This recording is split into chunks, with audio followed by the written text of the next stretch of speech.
Bonjour à tous et bienvenue sur ma chaîne Vali, raconte-moi une histoire. Un réveillon de Maupassant. Très belle écoute à tous. Je ne sais plus au juste l'année. Depuis un mois entier, je chassais avec emportement, avec une joie sauvage, avec cette ardeur qu'on a pour les passions nouvelles.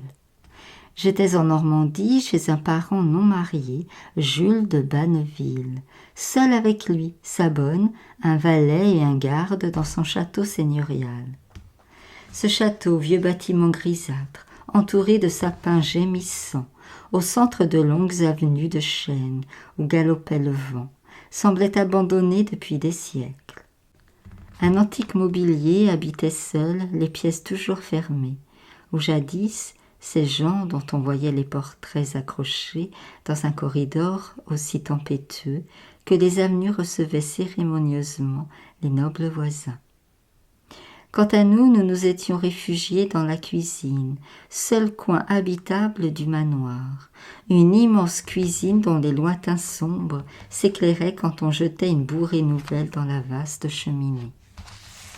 Puis chaque soir, après une douce somnolence devant le feu, après que nos bottes trempées avaient fumé longtemps et que nos chiens d'arrêt, couchés en rond entre nos jambes, avaient rêvé de chasse en aboyant comme des somnambules, nous montions dans notre chambre.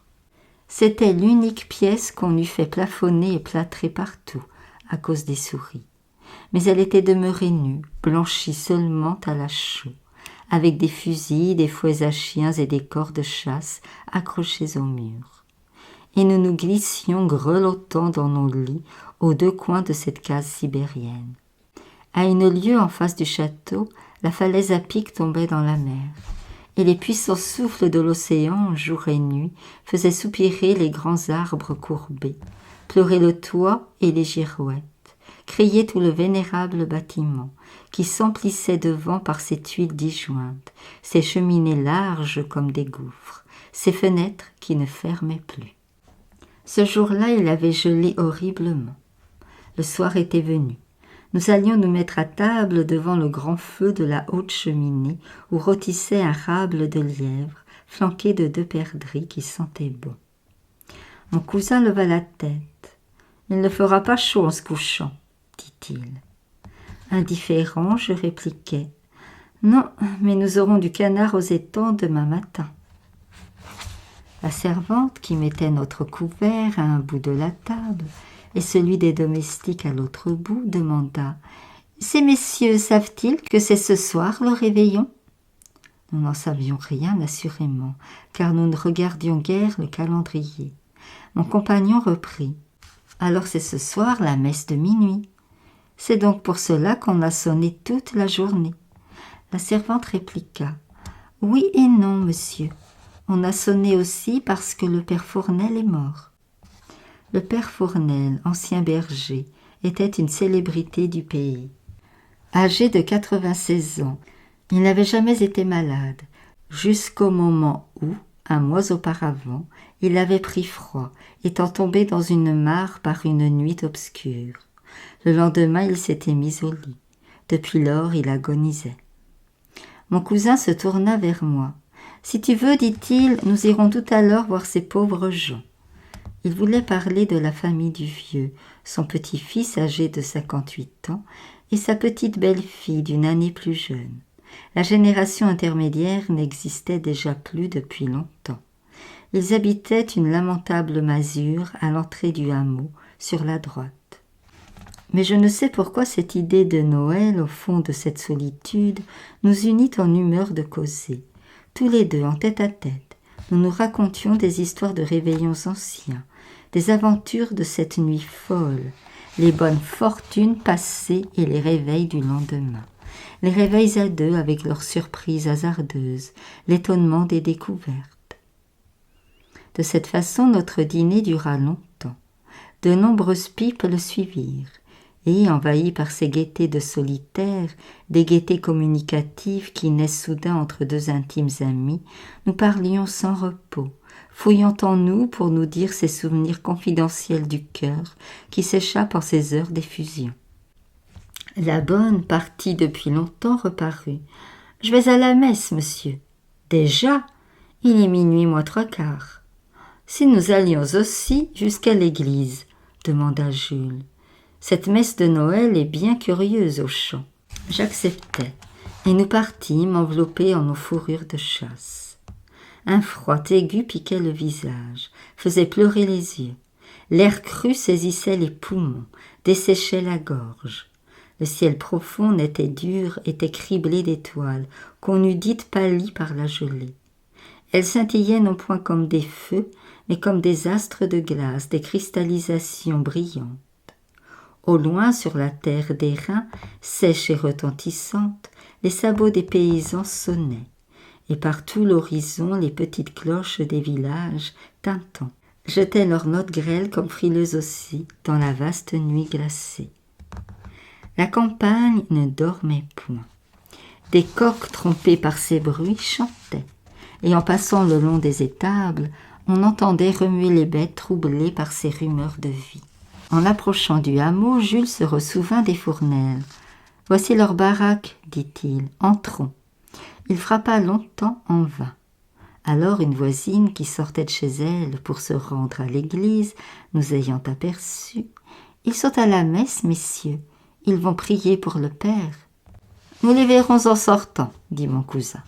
La lune à son déclin profilait au bord de l'horizon sa silhouette de fossile au milieu de cette semaille infinie de grains luisants jetés à poignées dans l'espace. Et par la campagne noire, des petits feux tremblants s'en venaient de partout vers le clocher pointu qui sonnait sans répit. Entre les cours des fermes plantées d'arbres, au milieu des plaines sombres, ils sautillaient, ces feux, en rasant la terre. C'étaient des lanternes de cornes que portaient les paysans devant leurs femmes en bonnet blanc, enveloppées de longues mantes noires, et suivies de mioches mal éveillées se tenant la main dans la nuit. Par la porte ouverte de l'église, on apercevait le chœur illuminé. Une guirlande de chandelles d'un sou faisait le tour de la nef, et par terre, dans une chapelle à gauche, un gros enfant Jésus étalait sur de la vraie paille, au milieu des branches de sapin, sa nudité rose et maniérée. L'office commençait. Les paysans courbés, les femmes à genoux priaient. Ces simples gens, relevés par la nuit froide, regardaient, tout remués, l'image grossièrement peinte, et ils joignaient les mains naïvement convaincus autant qu'intimidés par l'humble splendeur de cette représentation puérile. L'air glacé faisait palpiter les flammes. Jules me dit « Sortons, on est encore mieux dehors. » Et sur la route déserte, pendant que tous les campagnards prosternés grelottaient dévotement, nous nous mîmes à recauser de nos souvenirs, si longtemps que l'office était fini quand nous revînmes au hameau. Un filet de lumière passait sous la porte des Fournel. « Ils veillent leur mort, » dit mon cousin. « Entrons enfin chez ces pauvres gens, cela leur fera plaisir. » Dans la cheminée, quelques tisons agonisaient. La pièce noire, vernie de saleté, avec ses solives vermoulues, brunies par le temps, était pleine d'une odeur suffocante de boudin grillé. Au milieu de la grande table, sous laquelle la huche au pain s'arrondissait comme un ventre dans toute sa longueur, une chandelle, dans un chandelier de fer tordu, filait jusqu'au plafond l'âcre fumée de sa mèche en champignons. Et les deux Fournel, l'homme et la femme, réveillonnaient en tête à tête. Mornes, avec l'air navré et la face abrutie des paysans, ils mangeaient gravement sans dire un mot. Dans une seule assiette posée entre eux, un grand morceau de boudin dégageait sa vapeur empestante. De temps en temps, ils en arrachaient un bout avec la pointe de leur couteau, l'écrasaient sur leur pain qu'ils coupaient en bouchées, puis mâchaient avec lenteur. Quand le verre de l'homme était vide, la femme prenant la cruche au cidre le remplissait. À notre entrée, ils se levèrent, nous firent asseoir, nous offrirent de faire comme eux, et sur notre refus, se remirent à manger.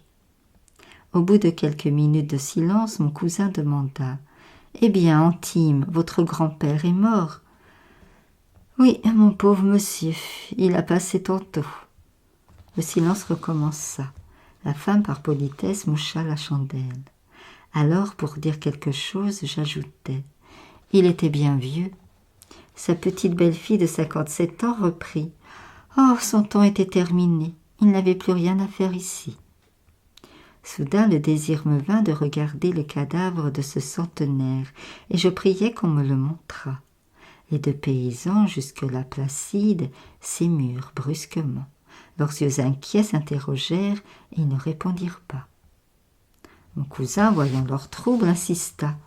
L'homme, alors, d'un air soupçonneux et sournois, demanda « À quoi que ça vous servirait ?»« À rien, dit Jules, mais ça se fait tous les jours. Pourquoi ne voulez-vous pas le montrer ?» Le paysan haussa les épaules. « Oh, moi je veux bien, seulement à cette heure-ci, c'est malaisé. » 1000 suppositions nous passaient dans l'esprit. Comme les petits enfants du mort ne remuaient toujours pas et demeuraient face à face, les yeux baissés, avec cette tête de bois des gens mécontents qui semblent dire « Allez-vous-en », mon cousin parla avec autorité. « Allons, Antime, levez-vous et conduisez-nous dans sa chambre. » Mais l'homme, ayant pris son parti, répondit d'un air renfrogné. « C'est pas la peine, il n'y est plus, monsieur. » « Mais alors, où donc est-il » La femme coupa la parole à son mari. « Je vas vous dire, je l'avons mis jusqu'à demain dans la huche, parce que j'avions point de place. » Et retirant l'assiette au boudin, elle leva le couvercle de leur table, se pencha avec la chandelle pour éclairer l'intérieur du grand coffre béant, au fond duquel nous aperçûmes quelque chose de gris, une sorte de long paquet d'où sortait, par un bout, une tête maigre avec des cheveux blonds ébouriffés, et par l'autre bout 2 pieds nus. C'était le vieux tout sec, les yeux clos, roulé dans son manteau de berger, et dormant là son dernier sommeil, au milieu d'antiques et noires croûtes de pain, aussi séculaires que lui.